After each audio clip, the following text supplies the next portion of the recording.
코로나19 때문에 오늘도 이렇게 주일 함께 모여서 예배 드리지를 못하고 이 영상으로 이렇게 대체하면서 가정에서 예배를 드립니다.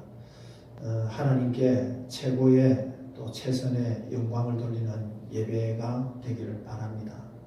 우리 빨리 하루속히 함께 모여 예배하기를 사모하면서 오늘 3월 둘째 주 예배를 하나님 앞에 올려드리겠습니다.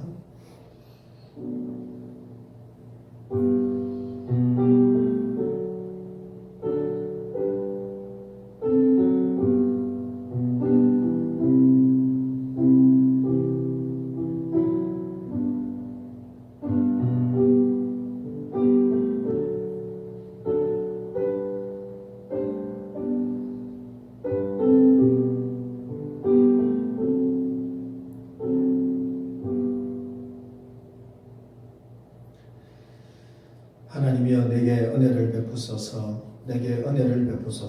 내 영혼이 주께로 피하되 주의 날개 그늘 아래에서 이 재앙들이 지나가기까지 피하리이다. 내가 지존하신 하나님께 부르짖으며 곧 나를 위하여 모든 것을 이루시는 하나님께로다. 아멘. 하나님 아버지 감사합니다. 이렇게 하나님께 영광의 예배를 올려드릴 수 있는 주의 백성 삼으신 것 참으로 감사합니다. 코로나19로 인해서 온 나라가 신음합니다. 하나님 아버지 우리를 긍휼히 여겨 주시옵시고 다시 한 번 더 이 땅을 고쳐 주시옵소서. 아버지 하나님 주의 은혜를 사모하며 가정예배 드리는 사랑하는 주의 권속들 주님께서 붙들어 주시옵시고 예배 현장 가운데 함께 임하여 주시옵시며 하나님 영광 받아 주시옵소서. 감사하며 살아계신 예수님의 이름으로 기도드립니다. 아멘. 찬송가 27장 찬양드리겠습니다.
저 사망 권세 이기는 감기보 넘치네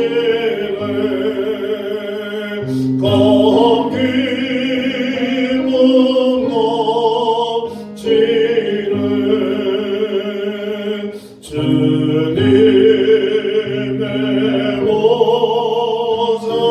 보좌인 건들 전하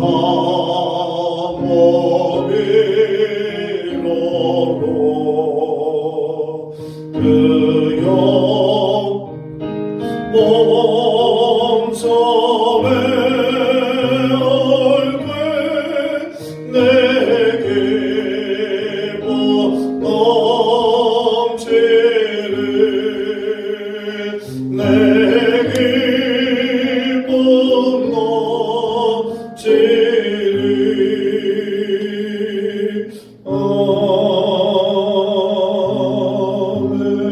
아멘. 사도신경으로 신앙 고백드리겠습니다.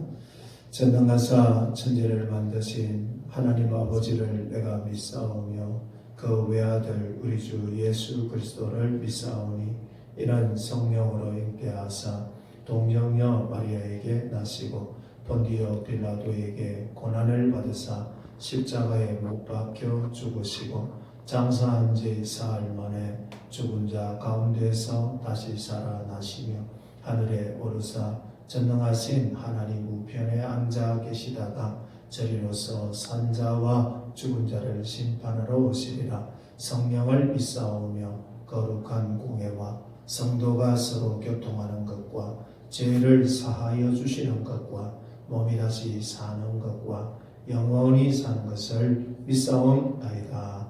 아멘. 찬송가 284장입니다.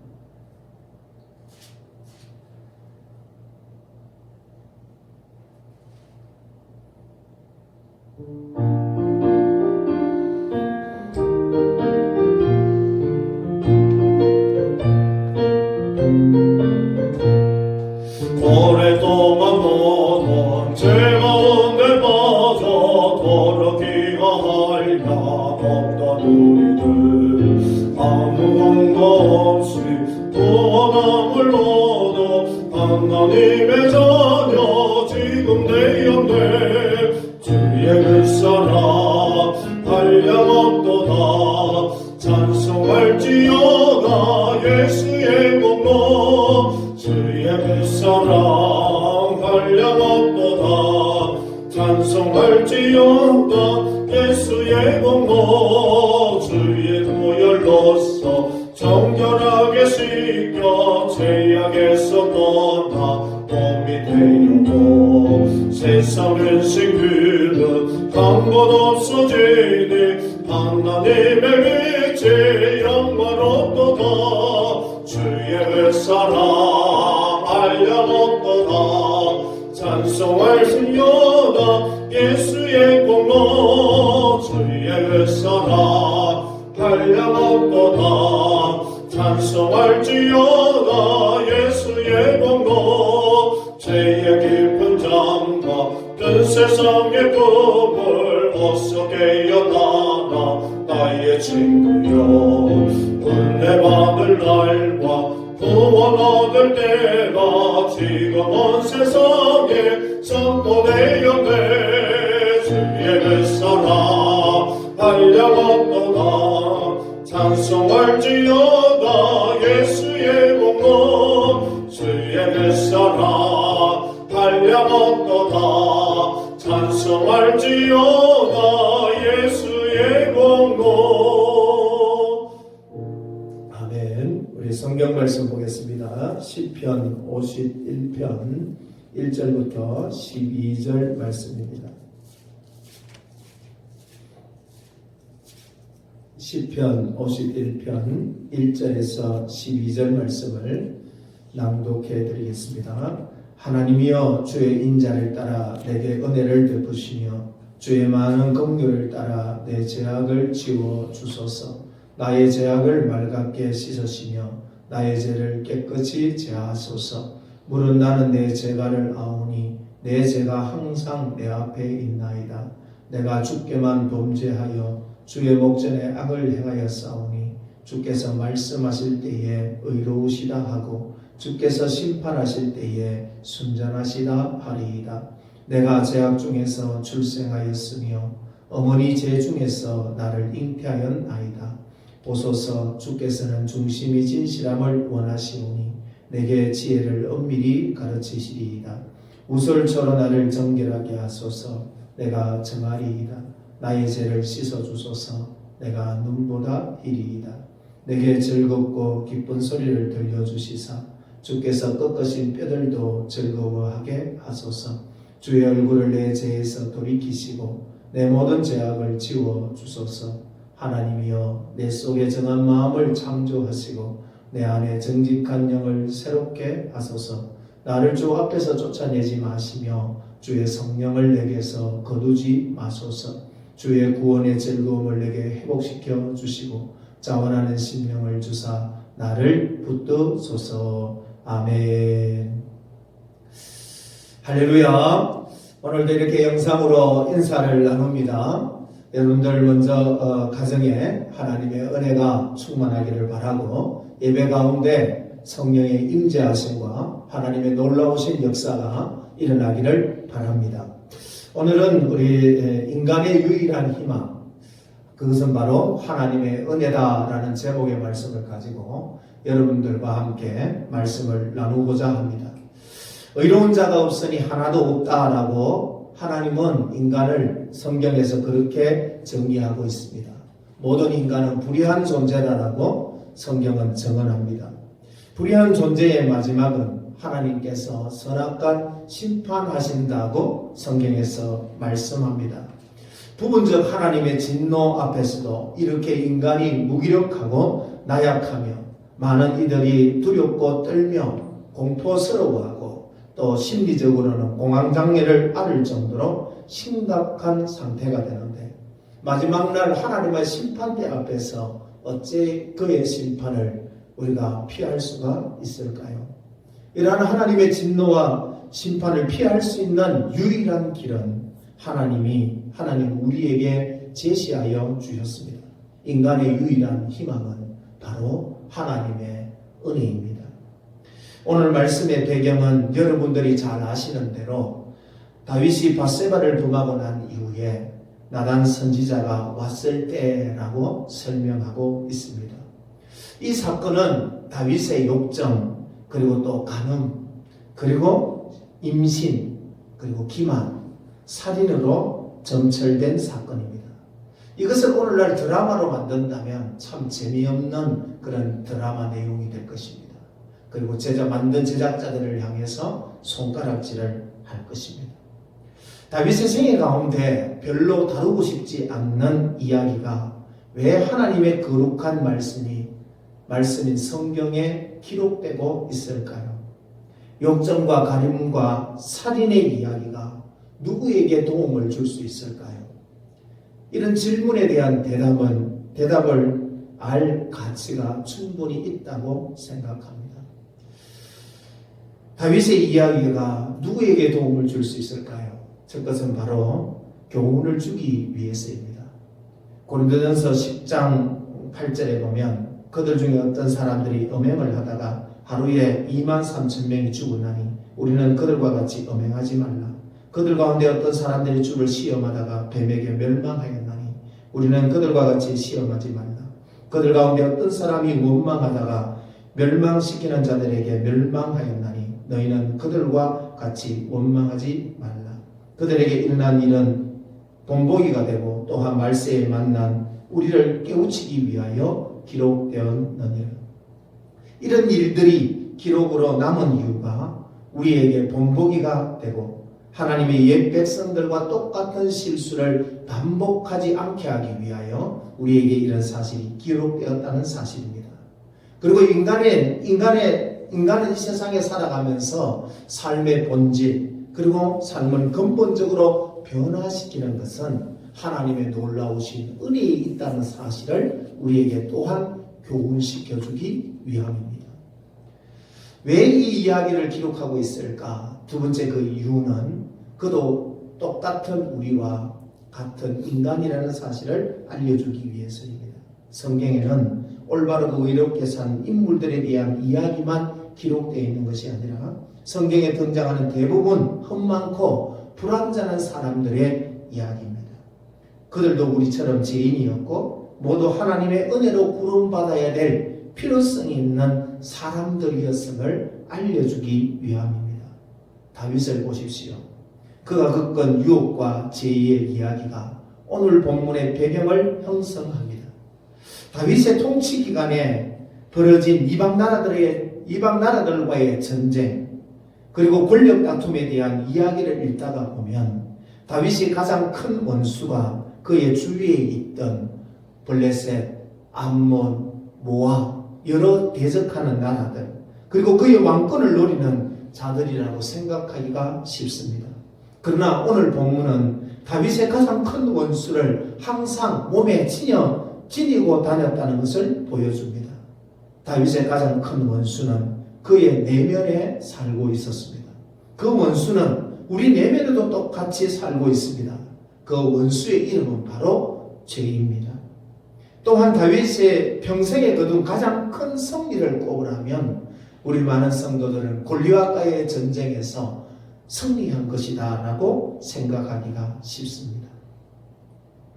그러나 암몬과 모압을 굴복시켰다라고 하는 것이 대적이 이긴 것이라고 우리는 생각하기가 쉽겠죠. 그러나 오늘 본문의 내용은 다윗이 거둔 가장 큰 승리가 전쟁의 승리가 아닌 은혜의 승리였다라는 것을 보여줍니다.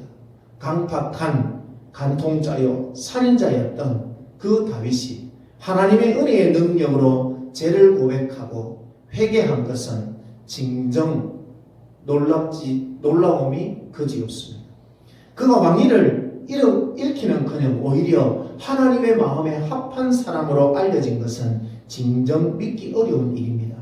다윗이 평생에 거둔 가장 큰 승리는 그의 승리가 아닌 그의 마음을 사로잡고 있는 죄를 정복한 하나님의 은혜의 승리였습니다. 우리도 모두 내면에 자리 잡고 있는 원수인 죄를 이겨야 합니다. 죄의 값은 사망이라고 했습니다. 그러므로 저와 여러분들도 우리 안에 또 살아있고 있는 원수인 이 죄를 이겨야 합니다. 죄를 이기려면 어떻게 해야 될까요? 하나님의 은혜로 승리했던 다윗의 발자취를 오늘 저와 여러분 따라가 보고자 합니다. 첫 번째, 하나님의 은혜로 승리하기 위해서는 은혜를 받아야 존재할 수 있는 죄인임을 알아야 합니다. 내가 바로 죄인이라고 하는 자기 인식이 정확하게 있어야 된다는 것이죠. 여러분, 현실에 대한 정확한 인식이 제대로 되어지지 아니하면 문제가 무엇이냐니까 대응을 제대로 할 수가 없습니다.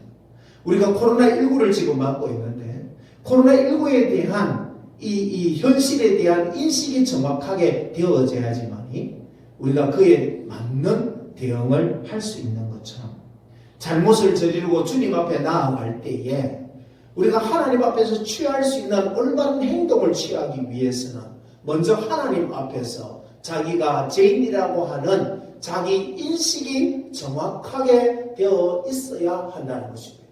그 자기 인식이 정확하게 되어 있지 않고서는 결코 오늘 다윗이 첫째 1절에서 말하고 있는 하나님이여 내게 은혜를 베푸셔서라고 하는 이 말을 할 수가 없다는 사실입니다. 우리 오늘 51장 1절에 보면 우리의 어수는 하나님이여 라고가 먼저 나오지만 히브리어 원문에는 은혜를 베푸소서라는 말이 제일 먼저 나오고 있습니다. 하나님의 은혜 없이는 자신의 문제를 해결할 방법이 전혀 없음을 시사해주고 있는 것입니다. 그리고 여기에 보면 51장 1절에 하나님이여 주의 인자를 따라 내게 은혜를 베푸시며 라고 했는데 여기에 인자를 따라 라는 말은 히브리어로 하세트카라는 단어입니다. 헤세드라고 하는 단어에서 나온 단어인데 이 하세트카라고 하는 것은 하나님의 언약에 기초한 사랑을 이야기하는 것이죠. 내 행위와 아무런 관계가 없이 하나님께서 나를 창세전에 선택하신 그 언약에 기초한 사랑을 쫓아서 하나님이여 나에게 은혜를 베풀어 달라고 지금 하나님 앞에 간절히 호소하는 모습을 볼 수 있습니다. 다윗은 자기의 상황에 대한 하소연을 하지 않습니다. 나를 힘들게 했던 사람에 대한 원망도 하지 않습니다. 좋은 의도였지만 내 생각대로 되지 않았다라고 변명하지 않습니다. 그는 단 한마디 51장 1절에서 내게 은혜를 베푸시며 주의 많은 긍휼을 따라 내 죄악을 지워달라고 고백하고 있습니다. 다윗은 바세바에게 저지른 자신의 죄를 고백했습니다.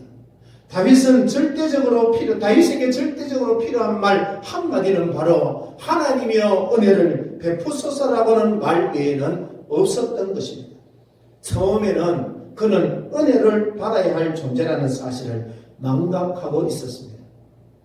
죄를 남김없이 솔직하게 고백할 수 있기 위해서는 먼저 나 자신이 의롭지 않다는 사실부터 알아야 합니다. 하나님으로부터 갈라놓는 것은 죄만이 아닙니다. 자기 자신을 의롭다고 여기는 것도 그러한 기능을 한다는 것입니다. 그 이유가 무엇입니까? 나의 의로움을 당연시하면 우리는 하나님에게서 오는 용서와 구원과 회복의 은혜를 구할 수 없기 때문입니다. 여러분 여기 오늘 말씀 보면 선지자 나단이 와서 다윗에게 한 말이 무엇입니까? 사무엘하 12장 1절에 보면 한 성읍에 두 사람이 있는데 한 사람은 부하고 한 사람은 가난하다.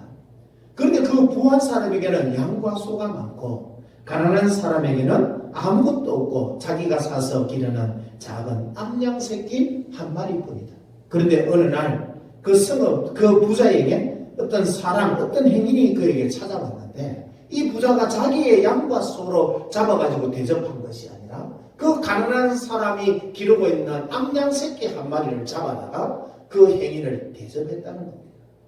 그 소리를 듣고는 다윗이 이렇게 말합니다. 여호와의 살아계심을 두고 맹세하노니 이 일을 행한 사람은 마땅히 죽을 자니라 라고 이야기합니다.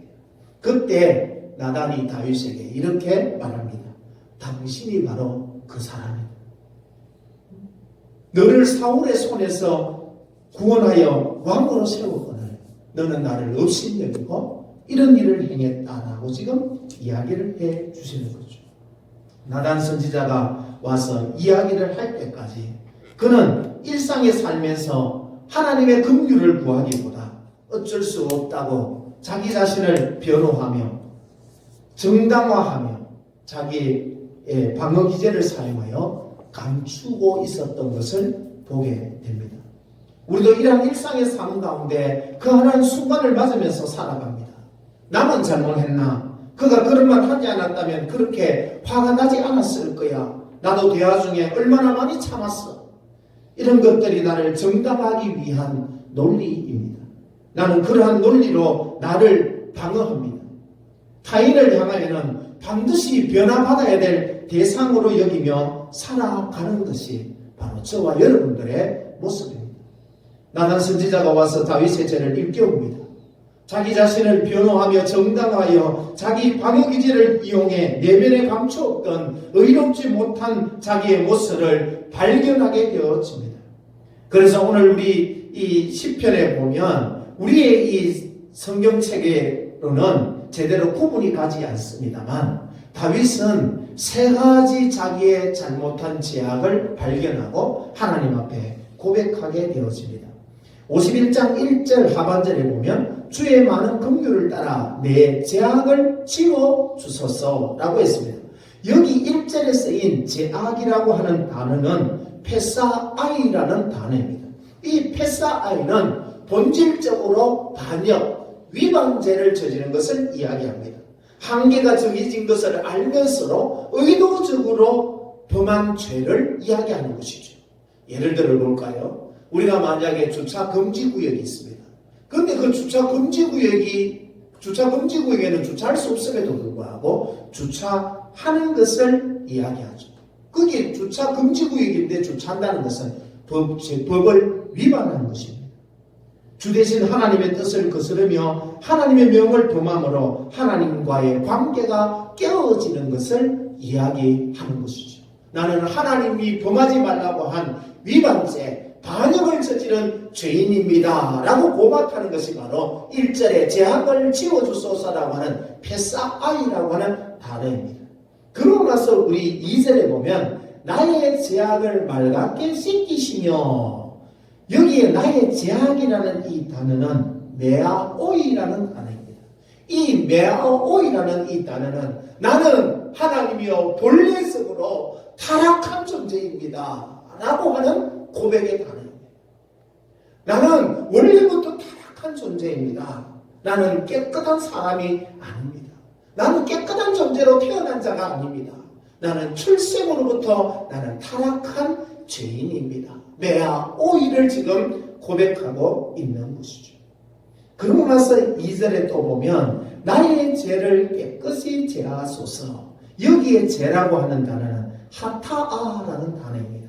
이 하타아라고 하는 단어는 관역에서 벗어나다. 그 말은 죄는 기준에 미치지 못한다는 의미를 지닙니다.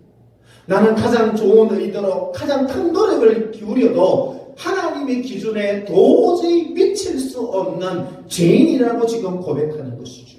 하나님이 정하신 기준에 도달하기는 도저히 불가능하다. 나의 생각도, 나의 감정도, 나의 가정생활도, 나의 의사소통도, 나의 직업활동도, 친구관계도 하나님의 기준에 도저히 미치지 못하는 그런 삶을 살고 있다는 것을 이야기하는 것이죠.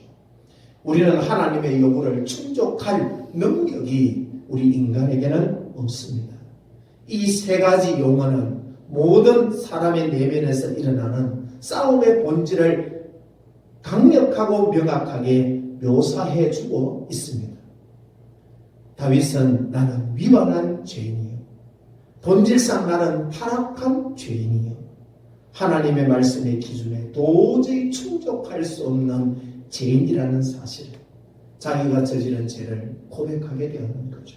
의롭지 못하다는 사실을 아는 자가 비로소 할 수 있는 것이 바로 은혜를 구하게 되는 것입니다. 하나님 앞에 나아갈 때 자신을 스스로 변호하려는 변호사의 심정으로 나아가지 마시고 죄를 지은 피고의 심정으로 나아가야 합니다. 누가복음 18장 9절과 14절에 보면 자기를 의롭다고 믿는 다른 사람을 멸시하는 자들에게 예수님께서 비유로 말씀하십니다. 성전에서 두 사람이 성전에 기도하러 올라갔는데 한 사람은 바리새인이요, 한 사람은 쇠리입니다. 이 바리새인은 하나님 앞에 손을 들고 기도하여 이르기를 나는 다른 사람 곧 토색, 불의, 가늠을 저지른 적도 없고 나는 저 쇠리와도 같지 않습니다. 나는 일회에 2번씩 금식하고 나는 11조도 드립니다 라고 했습니다. 그런데 쇠리는 감히 하늘을 향하여 우러러 보지도 못하고 하나님 앞에 기도합니다.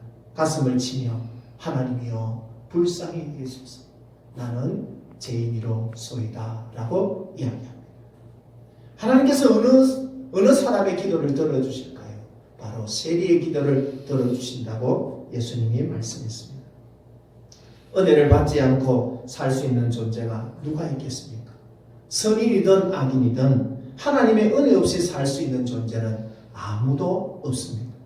더욱이 이 세상의 삶도 일반 은총의 은혜가 없이는 살 수 있는 존재는 아무도 없습니다. 마태복음 5장 45절에 하나님이 그 해를 악인과 선인에게 비추시며 비를 의로운 자와 불의한 자에게 내려주심이니라. 의로우신 하나님 앞에 서기 위해서는 더욱더 은혜가 없이는 살 수 있는 존재가 아무도 없다라고 하는 것입니다. 히브리서 10장 19절에 보면 그러므로 형제들아 우리가 예수의 피를 힘입어 성소에 들어갈 담력을 얻었나니 그 길은 우리를 위하여 휘장 가운데를 열어놓으신 새로운 살 길이요 휘장은 곧 그의 육체니라. 또 하나님의 집 다스리는 큰 대제사장이 계심에 우리가 마음에 뿌림을 받아 몸과 맑은 물로 씻음을 받았으니 참음과 온전한 믿음으로 하나님께 나아가자. 하나님의 은혜 없이는 우리는 도저히 하나님의 그 지성소 안에 나아갈 수가 없다는 사실을 성경은 분명하게 말씀해 주고 있습니다. 하나님의 은혜가 없이 살 수 있는 존재는 아무도 없습니다. 우리가 삶을 뒤돌아보면 실수라는 삶의 부스러기가 얼마나 많이 있는지 이루 말할 수가 없습니다. 목사라고 하면서도 내 삶을 뒤돌아보면 삶의 실수 부스러기가 덕지덕지 너무너무 많이 있는 것을 발견하게 됩니다. 그래서 우리는 모순덩어리입니다. 다윗도 자기 자신이 모순덩어리임을 발견하게 되었습니다. 빛 대신 하나님 안에 거하고 있다고 생각하며 그는 무려 밧세바를 범하고 우리아를 죽이고 난 이후에 밧세바가 그 아이를 놓을 때까지 그는 여전히 하나님의 성전에 나아가 예배하는 삶을 살았습니다. 비단에 머무는 것이 아니라 지금껏 어둠 안에 존재하고 있었던 자신을 그는 나단 선지자가 왔을 때에야 비로소 발견하게 되어집니다. 그는 제대는 어둠 속에 살았기 때문에 어둡다는 것을 전혀 알지 못했습니다. 그런데 어느 날 그가 원하지도 요구하지도 않는 일이 일어났습니다. 다윗에게 한 줄기 빛이 쏟아져 들어왔습니다. 그게 바로 그 역할을 한 것이 바로 나단 선지자입니다. 참 나단 선지자 생각하면 이 나단 선지자 우리가 본받을 게 있는 것 같아요. 나단 선지자는 다윗 왕에게 와가지고 큰 소리도 없었습니다. 손가락질도 눈도 번뜩이지 않고 왕이 어떻게 그럴 수 있는가라고 큰 소리 치지도 않았습니다. 정제의 화살을 날리지도 않았고 왕을 얼마든지 궁지에 몰 수 있었음에도 불구하고 나단은 그렇게 하지 않았습니다. 다윗 왕이 어떻게 그럴 수가 있습니까? 그럴 줄 몰랐습니다 라고 하며 그런 말도 하지 않았습니다.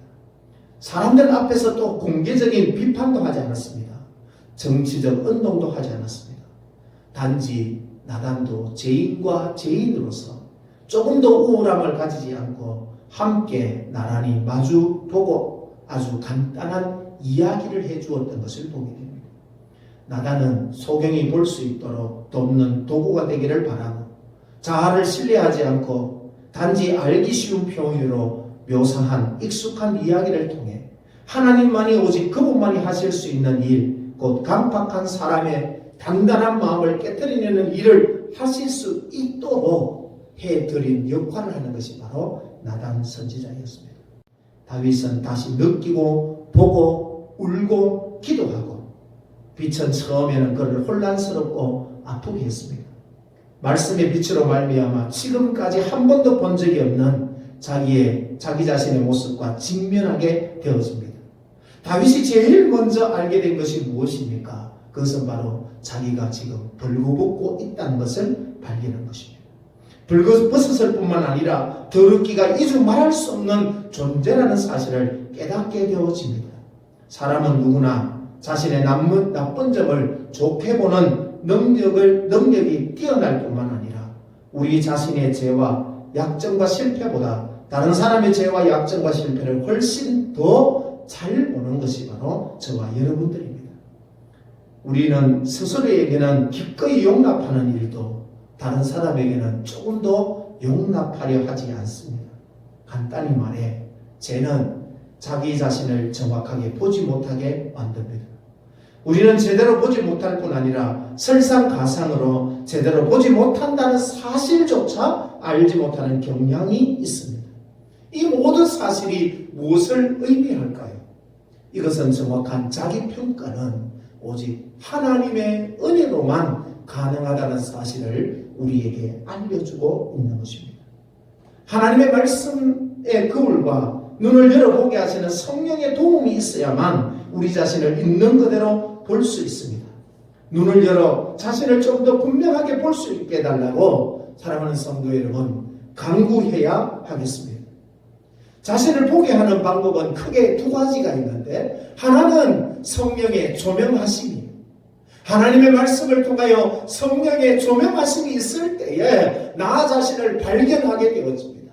그리고 또 하나 자기 자신을 발견하는 것은 사람과의 관계를 통해서 자기를 보게 된다는 것입니다. 모순 덩어리인 인간이 되고 싶은 사람이 누가 있을까요? 그러나 여러분들은 모르겠습니다만 저는 모순 덩어리입니다. 하늘의 평강을 바라면서도 전혀 하늘의 평강을 누리지 못합니다. 하나님의 주권 안에 머물기를 원하면서도 내가 나를 여전히 다스리려 합니다. 예수 그리스도 안에 영육이 만족이 있다 말하면서도 세상의 것이 만족스럽다 여길 때가 참으로 많습니다. 내 안에 얼마나 많은 모순이 존재하는지 모릅니다.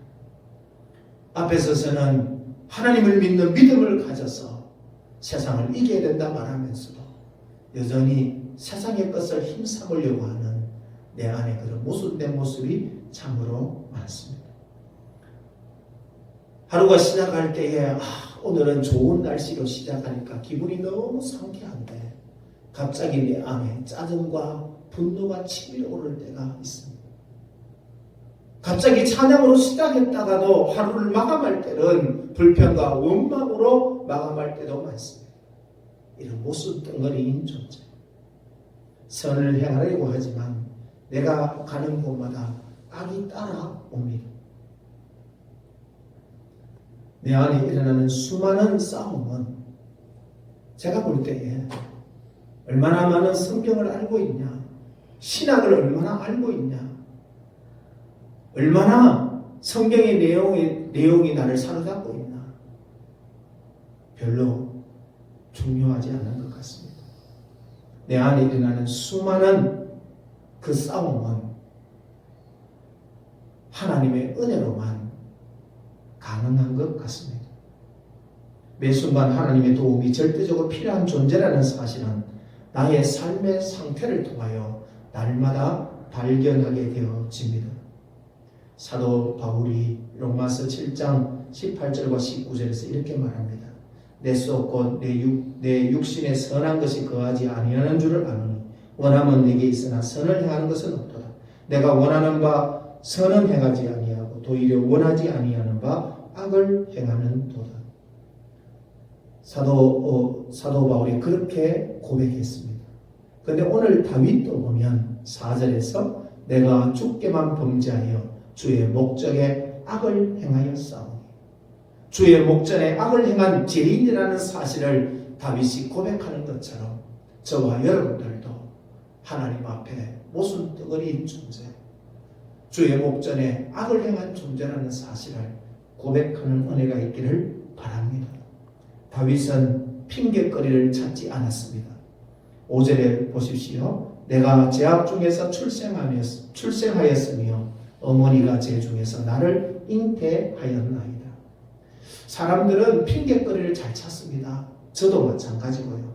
그때 이랬으면 좋았을 때라는 삶의 태도를 보일 때가 많습니다. 좋은 부모 밑에서 자랐으면, 그때 조금 더 좋은 친구를 만났더라면, 그때 내가 이런 실수만 하지 않았더라면, 다윗은 그때 내가 욕정에 이끌리지 않았더라면, 감정 컨트롤을 잘했더라면 얼마든지 핑계거리를 찾을 수 있을 텐데 다윗은 그렇게 하지 않았습니다. 이러면 좋았을 텐데 라는 말이 그렇게 유혹적인 이유는 그 모든 일에 약간의 가능성이 내포되어 있기 때문입니다. 우리는 타락한 세상 속에 살고 있습니다. 우리는 모두 다양한 형태의 어려움을 겪습니다. 우리는 여러 가지 일로 정신적, 육체적 피해를 당하며 살아갑니다. 우리 가운데 이상적인 환경에서 살거나 완전한 관계를 맺고 사는 사람은 아무도 없습니다. 세상에 완전한 곳은 없습니다. 그 속에서 전적 타락한 존재인 나 또한 살아가고 있습니다.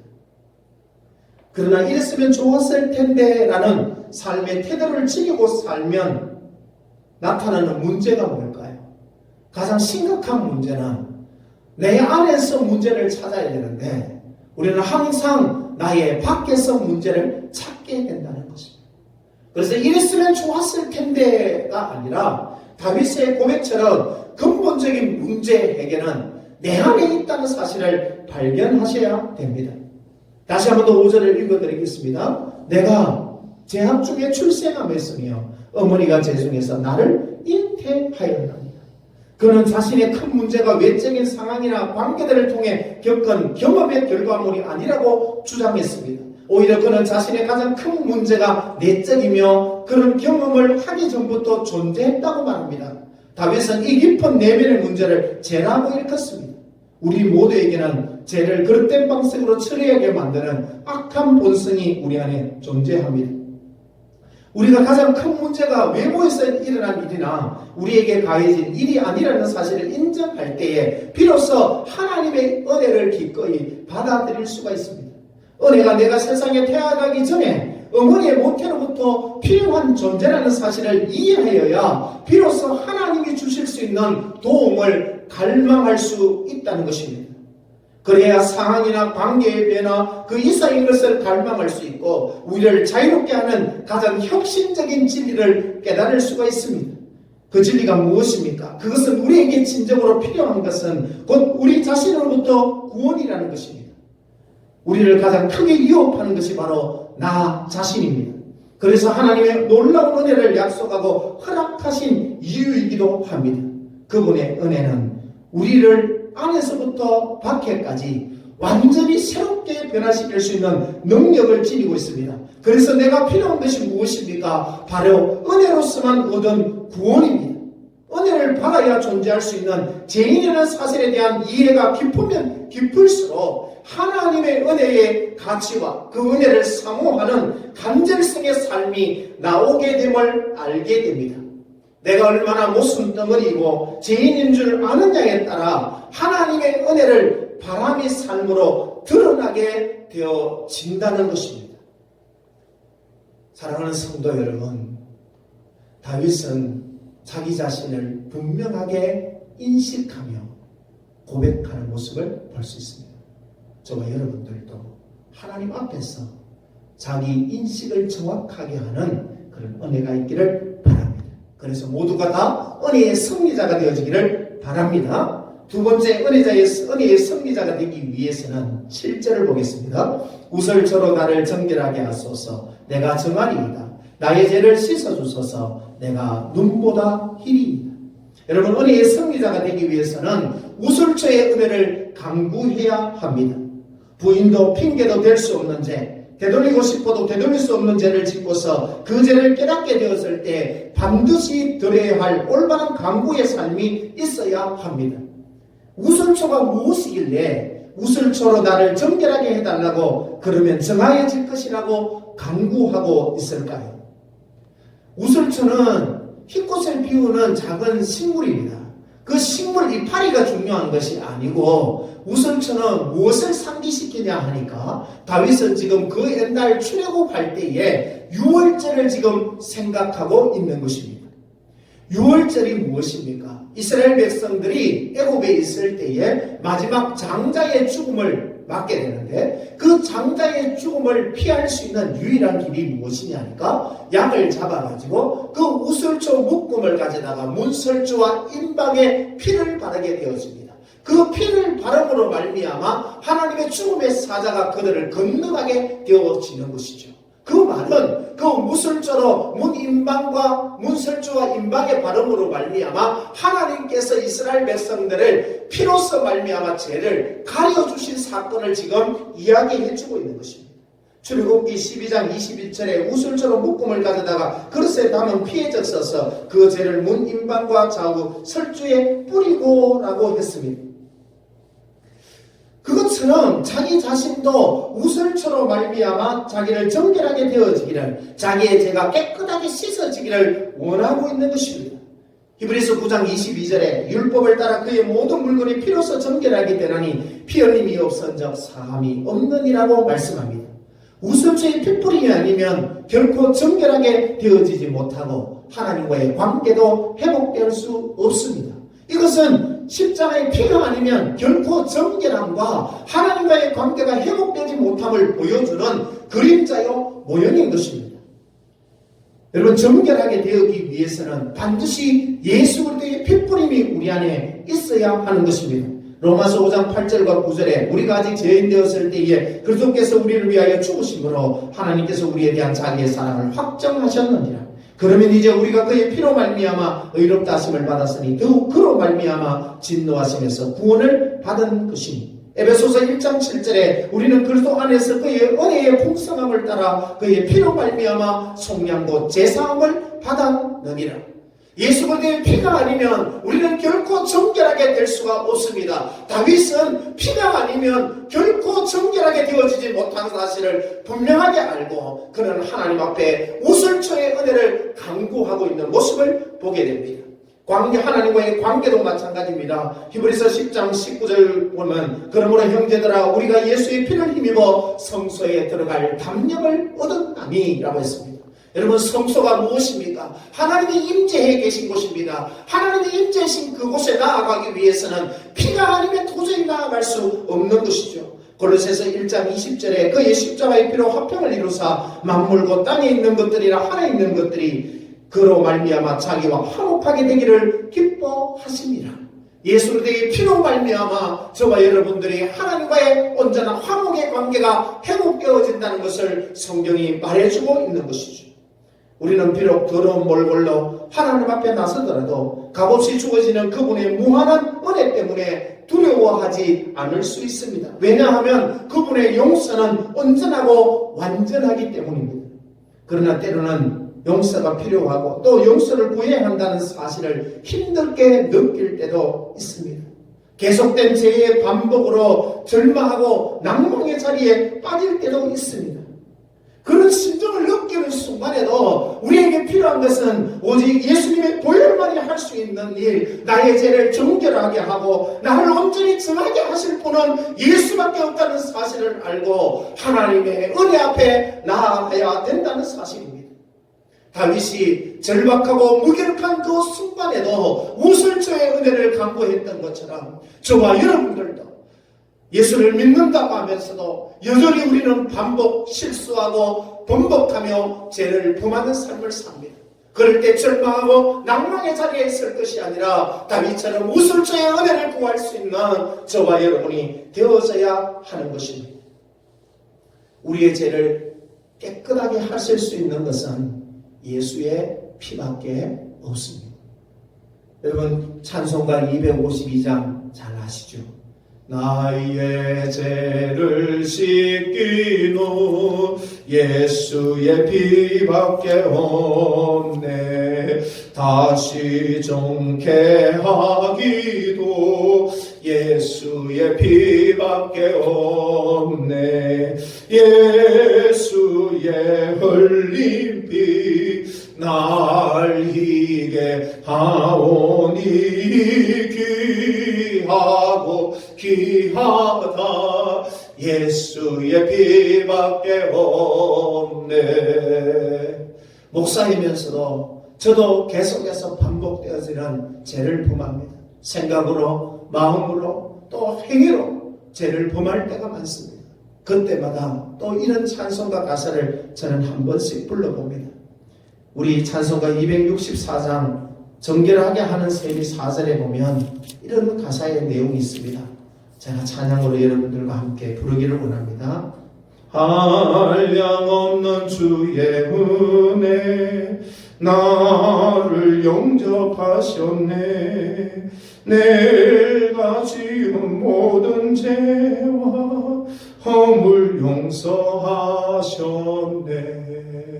찬양하리 찬양하리 죽임 당한 어린 양 주께 영광 돌리어라. 우리 죄를 씻어주셨네. 아멘. 사랑하는 성도 여러분, 어떤 죄를 범했든지 간에 우리에게 필요한 것은 우슬초의 은혜입니다. 예수 그리스도의 은혜입니다. 그러므로 어떤 죄를 범했든지 간에 절망하고 낭망의 자리에 앉지 마시고 하나님 은혜에 간구하는 자리에 다윗처럼 서는 은혜가 있기를 주님의 이름으로 축원합니다. 세 번째, 은혜의 승리자가 되기 위해서는 고통이 있더라도 은혜의 관계를 즐거워해야 합니다. 인생에 있어서 제일 중요한 것은 하나님과의 관계입니다. 세상에서 내가 계획했던 것 다 잘 이루어진다 할지라도 하나님과의 관계가 막혀 있다면 그것은 결코 잘 되어지는 것이 아닙니다. 하나님과 우리의 성도의 관계는 바로 사랑의 관계요, 은혜의 관계입니다. 하나님 은혜로 말미암아 우리는 예수 그리스도 안에서 그의 자녀로 지음을 받았고 받아들여졌습니다. 하나님 은혜 안에서 우리를 보호하고 그 안에서 머물도록 도와주십니다. 진리 안에서 말씀을 따라가는 사들에게는 하나님의 무한한 위로가 있습니다. 그러나 죄를 범한 자들에게는 우리가 불편하다고 느끼고 생각하는 것을 통해서 격렬한 은혜를 통하여 관계를 회복시킵니다. 죄는 보이지 않는 곳에서 하나님과의 관계를 허물어뜨리기 위하여 나의 신앙의 이 기초를 허물어뜨리려고 합니다. 그래서 하나님은 우리를 곁들여 죄의 고통을 느끼며 자기에게 달려와서 용서와 구원을 얻게 하실 정도로 우리를 끔찍히 사랑하십니다. 자, 보십시오. 다윗이 8절에서 뭐라고 얘기합니까? 내게 즐겁고 기쁜 소리를 들려주시사 주께서 꺾으신 뼈들도 즐거워하게 하소서. 여러분, 꺾인 뼈들과 즐거움은 전혀 어울리지가 않습니다. 와, 신난다, 뼈 부러졌다 라고 할 사람이 누가 있겠습니까? 다윗은 부러진 뼈의 혹독한 고통을 자신이 죄를 옳게 깨닫는 순간에 느꼈던 마음의 고통을 표현하는데 사용하고 있습니다. 그가 이 죄로 말미암아 겪었던 고통은, 이 마음의 고통은 이루 말할 수가 없을 뿐 아니라 그는 그 밧세바를 범한 죄로 말미암아 그의 삶 가운데 얼마나 많은 고통이 따라왔는지 모릅니다. 어떤 고통이 따라왔나요? 그 밧세바가 낳았던 아이가 병들어 죽게 됩니다. 그리고 그 가정에 참혹한 역사들이 일어나기 시작하는데 암논이 그의 누이 다말을 범하게 됩니다. 그리고 그 일로 말미암아 압살롬이 암논을 쳐 죽이게 됩니다. 그러고 나서 그로 인해서 압살롬은 또 어떻게 합니까? 자기의 아버지에게 반역을 일으켜서 다윗은 쫓겨가게 됩니다. 쫓겨가게 될 때에 시므이가 나와서 잘됐다 라고 하면서 다윗에게 막 저주를 합니다. 그때 아비새가 저자를 죽여버릴까요? 라고 했을 때에 다윗이 그렇게 하지 마라. 하나님 여호와께서 그 시므이를 통해서 내게 저주하라고 하신 것이다 라고 하면서 시므이를 죽이지 않습니다. 다윗이 그 밧세바를 범한 죄로 말미암아 얼마나 혹독한 마음의 고통과 그 가정의 고통을 겪었는지를 성경은 잘 그려주고 있습니다. 여러분, 고통이 있다는 것은 어떻게 생각해보면 좋은 징조이기도 합니다. 고통이 있다는 말은, 만약에 한번 생각해 보십시오. 내 다리에 마장에 고통이 왔다라는 말은 내 다리에 뭐가 있다는 얘기죠. 내 다리에 문제가 있다는 것을 이야기해주는 징후입니다. 그와 같이 마음의 고통이 있다는 것은 영적으로 무엇인가 문제가 발생했다는 것을 일깨워주는 역할을 하는 것이죠. 그래서 죄를 깨우쳐 구원과 회복에 이르게 만드는 은혜의 고통은 즐겁게 기쁘게 받아들일 가치가 충분히 있는 것입니다. 하나님의 은혜가 항상 편한 것이 아닌 이유가 무엇이겠습니까?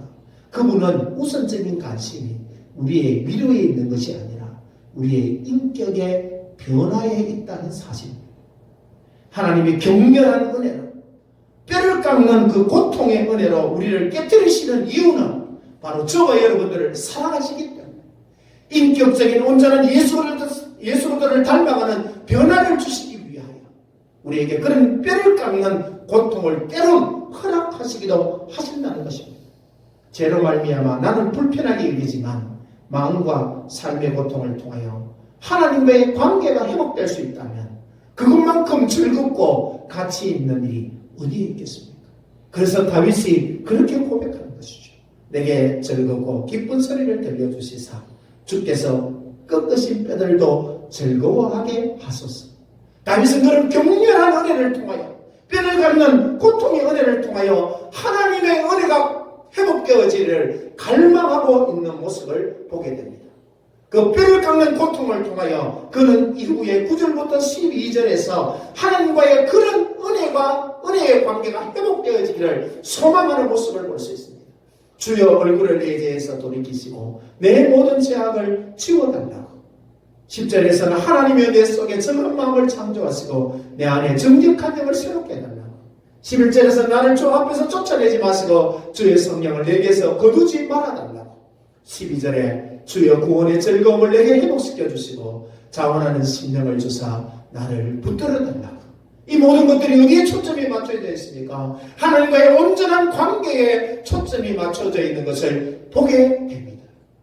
그는 비로소 죄를 이기는 가장 격렬한 원수였던 죄를 이기는 그런 다윗의 모습을 발견할 수 있습니다. 사랑하는 성도 여러분, 우리에게 유일한 희망은 하나님의 은혜입니다. 은혜의 승리자가 되기 위해서는 다윗처럼 내가 은혜를 받아야 될 존재, 죄인이라는 사실을 깊이 인식하셔야 합니다. 그러고 나서 두 번째, 우설초의 은혜를 갖고 가십시오. 예수 그리스도의 은혜가 없이면 우리는 은혜의 승리자가 될 수가 없습니다. 죄를 이기는 힘은 내게 있는 것이 아니라 그 예수 그리스도의 십자가의 능력이 함께할 때에 죄를 이길 수 있습니다. 세 번째, 어떤 고통이 있더라도 하나님과의 관계를 즐거워하십시오. 그것이 제일 중요한 것입니다. 여러분, 우리 모두 다 이런 은혜의 승리자가 되기를 다시 한 번 더 당부드립니다. 한 주 동안 믿음으로 잘 사시고 코로나19가 빨리 소멸될 수 있도록 다 함께 기도하며 다음 주에는 한 자리에 모여서 예배할 수 있기를 소망하며 함께 기도해 주시기를 부탁드리겠습니다. 기도하겠습니다. 아버지 하나님, 죄인인 우리에게 유일한 희망이 있다면 그것은 하나님의 은혜입니다. 다윗은 나단 선지자가 오기 전까지 모순 덩어리의 존재로 살고 있었습니다. 자기는 하나님의 빛안에 머무는 줄로 알고 있었습니다. 그런데 나단 선지자가 와서 빛을 전달해 주었을 때 그는 비로소 자기 자신을 인식하게 되었습니다. 나는 하나님의 은혜가 없이는 살 수 없는 존재라는 사실을 그는 알게 되었습니다. 어떤 핑계거리도 찾지 아니하고 나는 날 때부터 출생할 때부터 어머니의 태중에서부터 나는 죄인이었노라고 그는 고백하고 있습니다.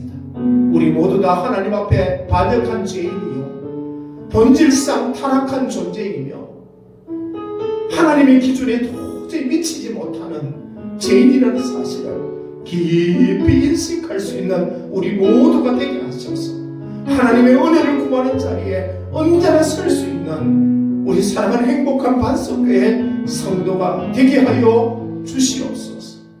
그래서 다윗처럼 우슬초의 은혜를 강구하는 자리에 서게 하옵소서. 예수 그리스도의 보혈의 피가 없이는 우리는 도저히 하나님 앞에 정결함을 얻을 수 없고 하나님과의 관계가 회복되어질 수 없다는 사실을 알게 하셔서 주여 그 우슬초의 은혜를 강구하는 자리에 서게 하여 주시옵소서. 죄는 반드시 고통이 따릅니다. 그 고통을 통하여 하나님께서는 우리의 인격을 변화시키시고 하나님과의 온전한 관계를 회복시켜 가시려고 합니다. 그러므로 고통 가운데 원망하지 않게 하시고 도리어 기뻐하고 즐거워할 수 있는 믿음의 눈을 가지게 만들어 주시옵소서. 아버지 하나님, 한 주 동안 또 힘겨운 싸움을 싸고 갈 때에 결코 코로나19에 지지 않게 하여 주시옵시고 한 사람도 코로나19에 전염되지 않게 하여 주시옵시며 아버지 하나님 이들을 온전히 붙들어 주시고 하나님 은혜 가운데 거할 수 있는 주의 백성들 되게 하여 주시옵소서. 감사하며 살아계신 예수님의 이름으로 기도드립니다. 아멘. 우리 찬송가 305장 찬양 드리겠습니다.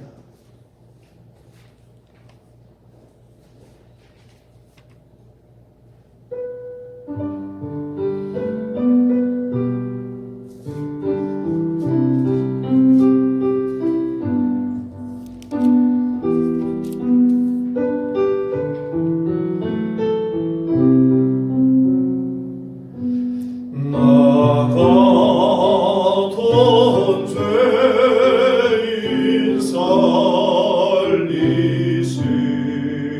주는 내 놀라워 이런 명차 잡고 광명을 얻었네 큰 죄악에서 건지시 주내고 마음 나 저리 것이다 귀하고 귀하다 이제 건네가 산 것도 주님의 은혜가 또 나를 장차 보냐게 인도해 주시리 거기서 우리 영원히 주님의 은혜로 애처럼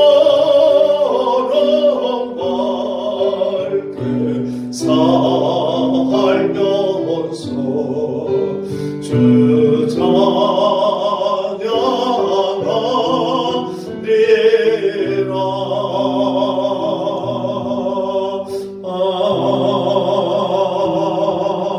아멘.